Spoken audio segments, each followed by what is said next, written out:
as many as 35,871 more people tested positive for COVID-19 in the last 24 hours, taking the cumulative case load to 1,14,74,605 according to the Union Health Ministry on Thursday. This is the biggest spike in daily new cases in over 100 days, after seeing fewer than 15,000 new cases daily for most of January and first half of February. Fresh cases of coronavirus have surged over the last 2 weeks, especially in Maharashtra, Punjab, Gujarat and Madhya Pradesh. Maharashtra continues to be the biggest contributor in daily new cases across the country. The state on Wednesday saw 23,179 fresh infections, taking the tally to 23,70,507. Raising concern over the surge in novel coronavirus cases in the country, the Union Health Ministry on Wednesday said 60% of all active cases are concentrated in Maharashtra. Experts have warned that the second wave of coronavirus case in Maharashtra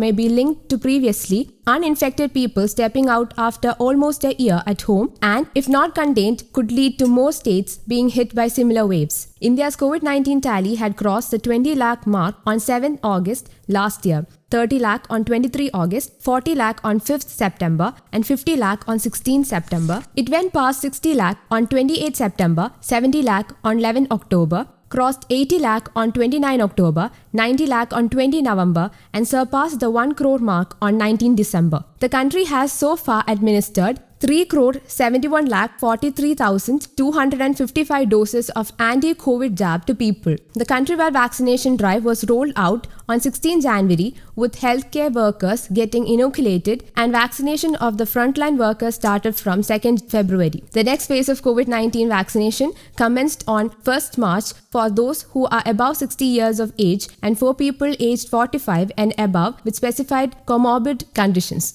News Desk, Kaumudi English.